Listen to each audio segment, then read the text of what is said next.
Hello everyone, it's Kelsey here. Welcome and welcome back to my channel, Budget Better Life. On my channel here, I do budgeting videos now. Can you believe it? Cash stuffing and savings challenges. So I wanted to do a quick little video checking in on the week and let you guys know how the week went. I'm still very new at this whole budgeting thing and still trying to figure out what's working, what works best for me. Finances are difficult, right? Like budgeting is not easy. It's not straightforward. There's so many different ways to do things and I'm just trying to figure out what works for me. Yeah, let's get right into the video because I'm probably going to talk too much in this and in the video and then these videos just get long. So let's just get right into it.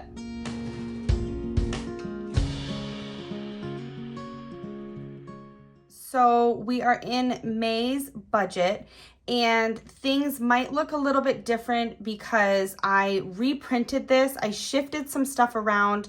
I didn't like that the cash envelopes weren't right after the bills. And yeah, I just kind of shifted stuff around. So I just rewrote what we had done last week, which was not last week, but last video, which was basically the monthly budgeting projection for May. So let me set this one aside. And so it is the first week of May that we're checking in for and putting in our actuals. This section, I did have it broken out week to week, but then I realized that because I'm breaking it out week to week over here, it didn't make sense to have it broken out weekly here and broken out weekly here, if that makes sense. So, I've just combined the business income into one line item. And then I also have a line here for buffer. And the reason we have buffer money in the account is because we have heavier weeks towards the end of the month, but I've broken out but I'm pulling money weekly, like every week. Okay, I'm gonna stop saying the word weekly and I'm just gonna keep talking here. So because we get paid more money in the last 2 weeks of the month than the first 2 weeks of the month, I leave a buffer so that I can pull the money and then at the end of the month, I put the money back and replace the buffer, if that makes sense. That's just how I've been doing it so that I can pull money every week in cash stuff. Otherwise, I would really only be able to pull twice a month or monthly. So, but I like doing it weekly. So this is just what I've done. So the buffer is at 0. That doesn't mean there's no buffer in there right now. That just means if I pull money from the buffer, I need to then put money back into the buffer to make it balance to 0 at the end of the month so that we're not just pulling from the buffer and not replacing it, if that makes sense. So anyways, that's what that buffer line item is for, and that's how that will work. So for week 1 income, we have 540. So 540 week 1 is what I will be pulling, and then I will be also pulling from buffer 140. So the 540 and the 140 together means I will be pulling a total of 680.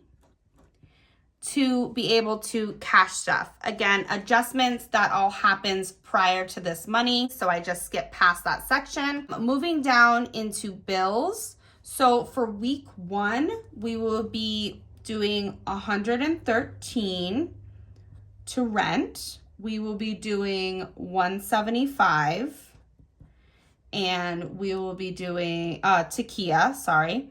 AT&T, we do 50. And these are the numbers that I do every week because I've just taken these and divided them by 4. And so that's what I like to stuff every single week so that at the end of the month, I have all the money to pay on the first. So we do 50 for AT&T and then down to Progressive, that will be 20 now. And then storage, we do 32. And that will actually be a little bit more than this, like a couple bucks more, and then I just usually take that money for rollover. So if I divide these by 4 and it ends up being like something and change, I've just been rounding up. So our subscriptions and auto pays come to 45, And then our credit cards, I do collect 70 each week for those. So if I add this up, it should be 505, I believe. But I'm just gonna double check it. Yeah, so that does come to 505. So we'll put 505 here, which out of the 680 leaves 175. All right, so then for the cash envelopes for this week, for groceries, I do 120. And I don't do this gas envelope. Like I said, I already explained that in my last video. You guys don't want me to explain it again, I'm sure. Dining/fun. I'm only gonna do 20 this week just because like I said, we end up having heavier weeks towards the end of the month. So I end up stuffing these envelopes a little bit heavier towards the end of the month, and then I get into the sinking funds, and I'll do filling more of the sinking funds then. But with such a light week, I really don't want to pull from that buffer too much. Just basically pull exactly what we're going to need just for this week. For my wife's envelope, she will be doing 20, and for my envelope, I will be doing 10. Miscellaneous, we're only going to do 5 for this week, and we should be plenty fine with that. So let's see what that totals. 120, 20, 20, 10, 5, the 175. Perfect. So the 175. And that is a 0 base. So that's great. And the next thing that I will do is, first off, I do just want to show you quickly this second page. So then if there was more money this week that I was working with, I would then move over and stuff the sinking funds, anything to debt and anything to savings. But it's a light week. Like I said, at the beginning of the month, I'm fine with not stuffing these right away. So that's what I've decided to do. So I should probably just mark here that for week 1, we're not going to stuff any of these envelopes. And that's okay, you know, because just because you have an envelope doesn't mean you have to stuff it every single week. Like, I know that towards the middle of the month, we're going to have more money and I can hit these a little bit harder then.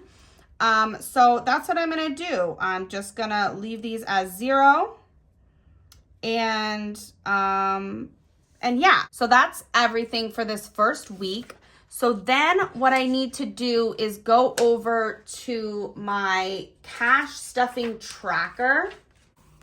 All right, and this is a very tiny book, which is why I'm doing my budgeting on this bigger spreadsheet that I've made, because it would just be really hard for you guys to see me writing in here.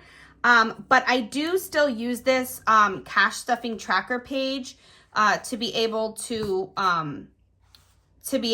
know how much I need to pull out from the bank and what denominations.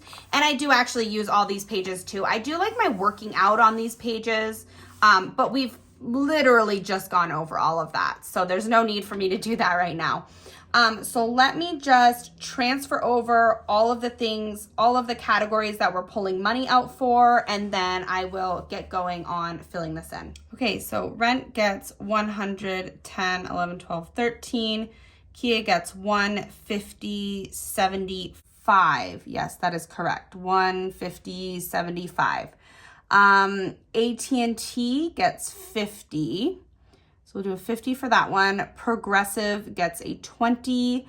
Storage gets 32. So we'll do 20, 30, 1, 2. Subscriptions gets 45. So 20, 40, and 5.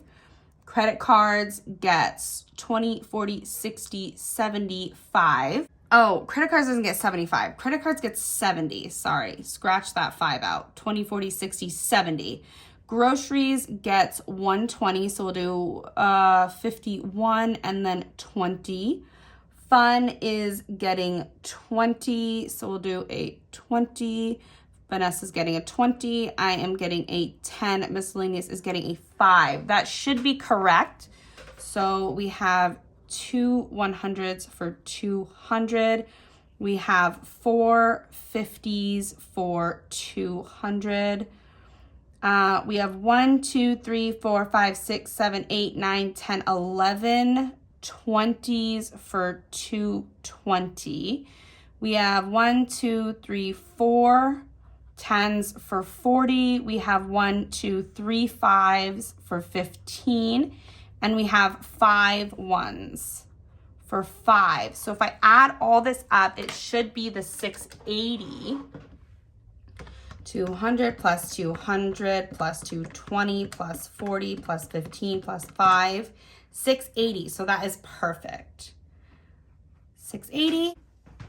All right, so then I just fill out this cash breakdown. So I've got my 2 100s for 200. I've got 4 50s. I've got 11 20s. I've got 4 10s.